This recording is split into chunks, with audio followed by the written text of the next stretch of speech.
হর হর মহাদেব। যাই হোক, আজকে শ্রাবণের চতুর্থ সোমবার। আমরা চতুর্থ সোমবারের আগে শনিবার আমরা তারকেশ্বরে গেছিলাম, বাবার মাথায় জল ঢেলে এসেছি, বাবাকে প্রণাম করে এসেছি। প্রচুর ভিড়, প্রচুর ভিড়। যেহেতু আমরা একটা গ্রুপ করি, সেই জন্য গ্রুপের কথাও বলেছি, আমরা যাতে গ্রুপটা সুস্থভাবে চালাতে পারি, কারণ একটা গ্রুপ চালাতে গেলে অনেক ব্যয়বহুল। সেই জন্য আজকে আন্টি এসছে। আমাদের 15 তারিখ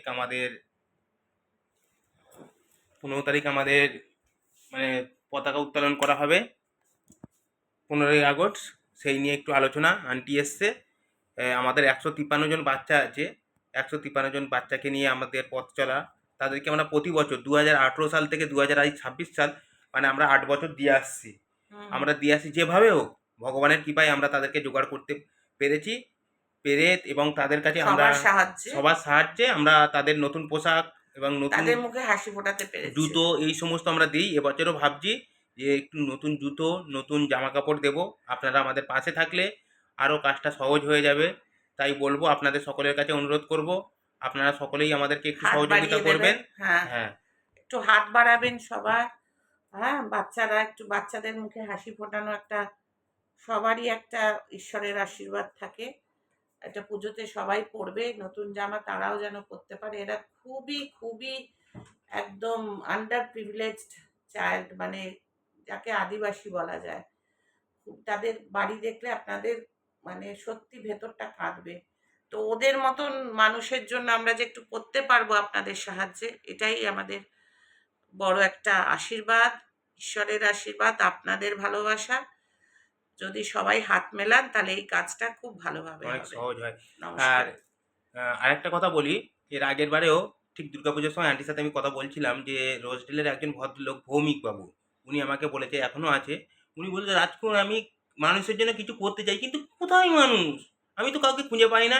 আমি কতবার করে বলছি, আমি 10টা বাচ্চাকে জোগাড় করতে পারছি না, কিন্তু তুমি এত বাচ্চা কোথা থেকে কিভাবে তোমাকে অ্যারেঞ্জ হচ্ছে?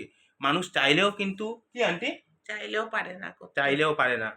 ঠিক আছে, এই আন্টি যেমন আমাদের মানে যখন স্যার ছিল অনেক কিছু করেছে, যেমন ওই স্যারের ওই মৃত্যুবার্ষিকীতে এবারেও আমাদের সকল সদস্যকে নিয়ে এবং আন্টি সমস্ত গ্রুপকে নিয়ে এবং ইসকনের যত লোকজন আছে সকলকে নিয়ে দুপুরের একটা আহারের ব্যবস্থা করেছে। আন্টি কত তারিখে একটু বলে দাও কীভাবে করছো? 27 আগস্ট ইসকনে হবে। হ্যাঁ, প্রায় 200 জন খাবে। হ্যাঁ, প্রায় 200 জন খাবে। ঠিক আছে, এইটা আন্টি প্রত্যেক বছর বাচ্চাদের সাথে করে। ঠিক আছে, এবছর বাচ্চাদের সাথে আন্টি 15 তারিখ থাকতে পারছে না, তার জন্য একটা পে করে গেছে। এবারে একটু ফল টল দেওয়া হবে বাচ্চাদের জন্য, পুষ্টিকর খাবার। ঠিক আছে, কারণ চকলেট ফকলেট দিলে তো ও তো দাঁতে পোকা লাগে বা অনেক সমস্যা হয়, সেই জন্য এবারে আমরা একটুখানি এতে যাব, ওখান থেকে কিছু ফল টল এনে বাচ্চাদের মুখে তুলে দেব।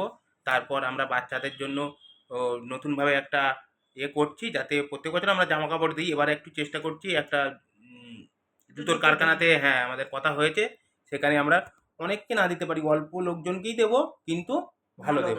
হ্যাঁ। ঠিক আছে, সবাই ভালো থেকো আর আমাদের একটু পাশে থেকো। পাশে থেকো। ঠিক হ্যাঁ, আছে, এই যে আমাদের সভাপতি মহাশয় নমস্কার। অনেক হ্যাঁ, একটু পাশে থাকবেন। হ্যাঁ, অনেক আশীর্বাদ। উনি এই বয়সে অনেক কিছু করছে এবং এখনো পর্যন্ত আমাদের সাথে আছে, এটাই আমাদের মধ্যে অনেক। যেহেতু এই গ্রুপটা সত্যি বলতে কি, না, সবাই সকলেই জানে এই যে এই গ্রুপটা আন্টির, কিন্তু একটা গ্রুপ তো একার দ্বারাই হয় না, শুধু অর্থ থাকলেই তো হয় না, ম্যান পাওয়ারেরও প্রয়োজন।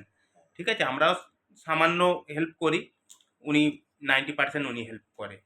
যাই হোক, ভালো থেকো, সুস্থ থেকো, সকলেই ভালো থেকো। কোথায় দিবি এটা?